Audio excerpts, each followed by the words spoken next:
તો આવનાર દિવસોમાં એવું બની શકે કે તમે અન્ય સામાનની જેમ ગાડીઓ પણ ઘર બેસીને ઓર્ડર કરી શકશો અને ઘરે દરવાજે ડિલિવરી તમને મળી શકશે।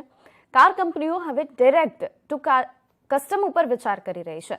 સમાચાર પર વધુ जानकारी લઈએ સંવાદદાતા રોહન સિંહ પાસેથી। रोहन, क्या समग्र ये बात का जानकारी है इस बात में कि अब घर बैठे कार्स की डिलीवरी भी हो सकती है?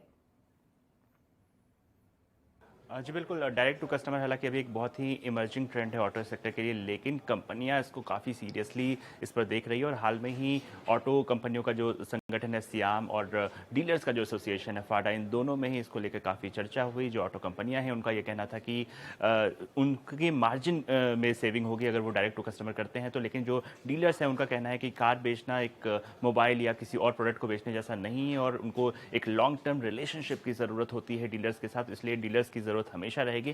फिलहाल मैं आपको बता दूं कि सिर्फ एक ओला स्कूटर्स और एक मर्सिडीज बेंज है इंडिया है, वो डायरेक्ट टू कस्टमर इंडिया में फिलहाल वो कर रही हैं, लेकिन कई और कंपनियां इसमें आने की विचार कर रही हैं। कोविड के दौरान कई कंपनियों ने अपने D2C प्लेटफॉर्म्स खोले थे, लेकिन उन जैसे कि Hyundai की बात करें तो क्लिक टू बाय था, टाटा मोटर्स का क्लिक टू ड्राइव था, इस तरह के कई प्लेटफॉर्म्स हैं। मारुति के भी पोर्टल से डायरेक्ट बुकिंग हो रही है, लेकिन और इन कंपनियों से जब हमने बात करने की कोशिश की तो सबका यह कहना था कि उनमें एक अच्छी खासी ग्रोथ, लगभग कुल मिला के 20% से 25% तक की ग्रोथ देखने को मिली है, जो रुझान आ रहा है। लेकिन ये जो मॉडल है उसमें अभी भी बुकिंग भले ही ऑनलाइन पोर्टल के थ्रू हो, लेकिन डिलीवरी डीलर्स के थ्रू ही होती है। अब कंपनियां और इनोवेटिव चीज़ें खोजने की कोशिश कर रही हैं। टाटा मोटर्स का कहना है कि जो पुराने कार के मॉडल्स हैं जो 4-5 साल पहले आ चुके हैं, वहाँ पर रुझान ज़्यादा है, क्योंकि वहाँ जो लोग हैं वो ऑलरेडी उस कार के मॉडल को देख चुके हैं, समझ चुके हैं, इसलिए वहाँ पे डिजिटल प्लेटफॉर्म से ज़्यादा कोशिश कर रहे हैं इसको खरीदने की। और कई कंपनियां अब मेटा प्लेटफॉर्म्स पे आने की कोशिश कर रही हैं।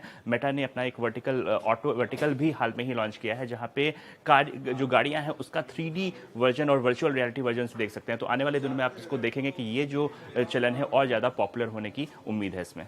जी रोहन, बहुत बहुत शुक्रिया।